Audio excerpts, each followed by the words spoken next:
꿈을 가진 사람은 머리가 좋은 사람을 이긴다. 자신의 꿈을 실현시키는 사람과 그렇지 못하는 사람의 차이는 어디에 있을까? 흔히 성공한 사람은 자질이 있고 능력이 뛰어나고 머리가 좋고 애당초 돈이 많다고들 생각한다. 아니다. 사실은 정반대다. 그들은 자질이 없고 머리가 나쁘고 능력이 없고 돈이 없었음에도 성공한 것이다. 어떤 분야든 성공한 사람들에게는 다음 4가지 공통점이 있다. 원대한 꿈을 가지고 있다. 결코 포기하지 않는 강한 열정을 지니고 있다. 철저하게 긍정적인 사고방식으로 무장하고 있다. 주변에 운 좋은 사람들이 몰려든다. 우선 성공한 사람들의 첫 번째 공통점이 원대한 꿈에 대해서 이야기해보자. 꿈이 없다면 꿈을 실현시킬 수도 없다. 너무도 당연한 말이지만 바로 여기에 성공의 열쇠가 있다. 사람들 중에는 자신의 꿈에 대해 딱 꼬집어 뭐라고 말할 수 없는 이가 있을 것이다. 이런 사람들은 대체로 머리가 좋다. 그리고 머리가 좋은 사람은 복잡하고 어려운 이론을 좋아한다. 머리가 뛰어난 사람일수록 성공하기 어렵다. 농담이 아니다. 굳이 에디슨의 예를 들 필요도 없이 성공한 사람 중에는 학업 성적이 뒤처져 학창시절 내내 별로 주목을 받지 못했던 사람들이 적지 않다.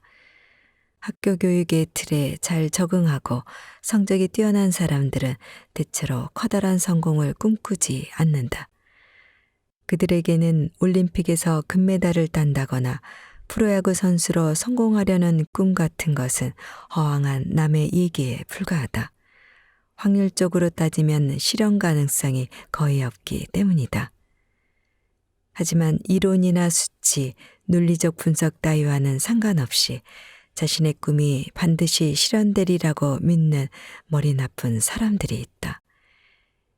일본의 여자 마라토너 다카하시 나오코처럼 시드니 올림픽에서 41.19km를 가장 빨리 뛰어 제일 먼저 골이 나는 사람은 바로 나라고 여기는 선수가 있는가 하면 일본 퍼시픽 리그에서 7년 연속 타격왕을 거머쥔 후 미국 메이저리그로 건너가 대단한 활약상을 보이는 스즈키 이치로처럼 프로야구 스타가 되겠노라는 소년 시절의 당찬 꿈을 기어코 잃은 선수도 있다.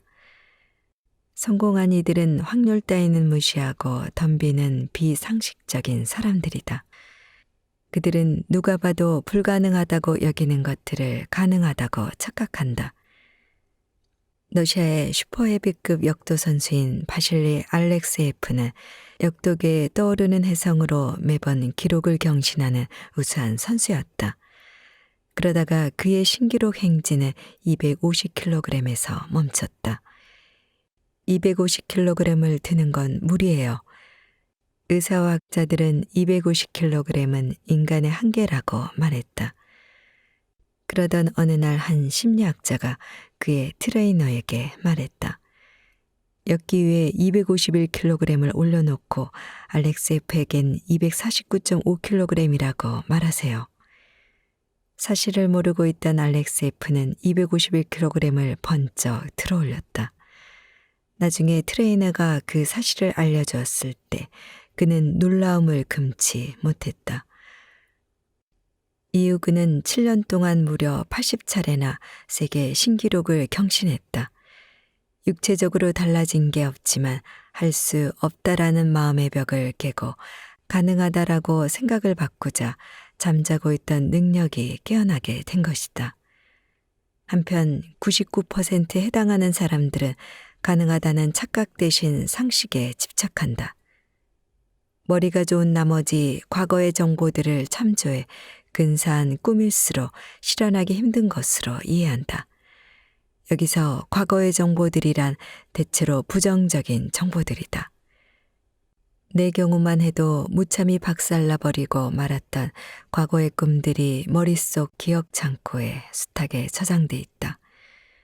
반에서 1등을 한다.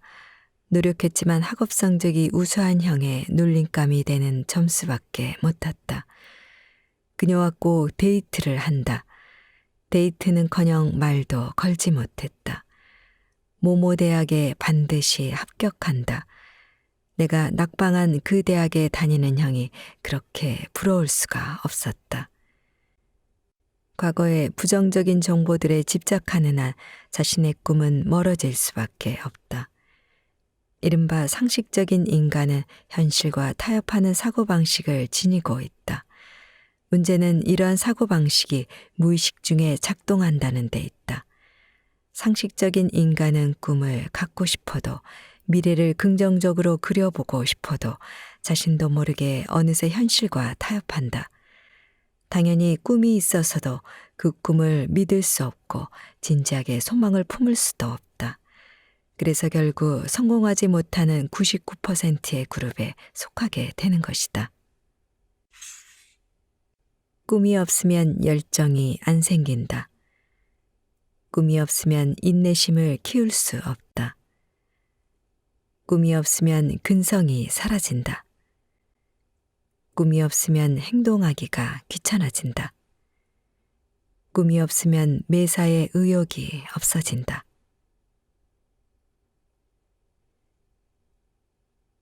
열정을 불태우는 놈을 당해낼 재간은 없다.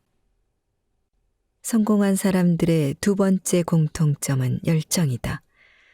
물론 열정은 성공한 이들만의 전유물은 아니어서 99%의 평범한 사람들도 지니고 있다. 어떤 목표를 향해 자신의 모든 것을 불사르던 기억은 누구에게나 있으리라. 하지만 대다수의 사람들은 그때의 희열과 전율을 오래 간직하지 못하고 쉽게 잊어버린다. 99%의 사람들이 성공에 이르지 못하는 이유가 여기에 있다. 성공한 사람들은 언제까지나 열정을 유지한다. 그들의 열정은 격렬하고도 무한히 불타오를 수 있는 경이적인 지속력을 반드시 갖고 있다. 프로야구든 프로축구든 인류 선수들의 특징은 용광로처럼 뜨거운 열정을 끊임없이 불태운다는 것이다. 사업, 정치, 예술, 학문 연구, 예능, 기능, 수험, 그 어떤 분야에서든 열정을 지속시킨 사람만이 승리를 쟁취한다. 평범한 사람들의 열정에는 지속성이 없다. 길어봤자 3개월이다. 5월병이라는 말도 있듯이 희망에 불타 가슴을 쫙 펴고 들어간 대학이나 회사에서도 한두 달이 지나면 벌써 열정을 상실한다. 열정이 넘치는 상태, 가슴이 뛰는 상태를 지속시키는 것만으로도 성공은 쉽게 다가온다. 하지만 그들은 가슴 떨리는 열정을 단 3개월도 유지하지 못한다. 왜일까? 평범한 사람들은 뛰어난 적응력을 가지고 있기 때문이다. 전국 고교야구대회 출전을 목표로 하는 야구부의 의뢰를 받아 멘탈 트레이닝을 지도하다 보면 약한 틈일수록 현실에 대한 적응 능력이 뛰어나다는 것을 알 수 있다. 지역 예선에서 4강까지 올라가 본 적이 없다. 우리 팀에는 좋은 선수가 없다고 하는 현실에 확실히 적응해 있다. 내 역할은 그들을 상대로 의식혁명을 일으키는 일이다. 기업체의 임원교육을 가봐도 사정은 마찬가지다. 수강생들은 경기 불황, 실적 부진, 회사 체질 등에 훌륭히 적응해 있다. 열정이 없는 사람일수록 적응 능력이 뛰어나다. 왜 1% 사람만이 성공하는가? 꿈을 실현하고자 하는 인간 앞에 역경하는 현실이란 없기 때문이다. 게다가 역경 속에일수록 인간은 불가피하게 자신의 능력 부족과 마주할 수밖에 없다. 적응 능력이 뛰어난 범인들은 눈앞의 역경이나 자기 자신의 능력 부족과 맞닥뜨릴 때마다 주변 여건이 나빠 어쩔 수 없어. 나야 원래 이 정도 수준밖에 안 되니까 하는 식으로 자의하며 쉽게 주저앉는다. 하지만 적응력이 현저히 떨어지는 1%의 사람들은 아무리 참담한 상황에서도 목전의 역경이나 자신의 능력 부족을 순순히 인정하고 물러앉지 못한다. 그들은 오히려 꿈이나 소망을 실현시키라는 열정을 더욱 불태우며 환경을 바꾸고 스스로를 바꾼다.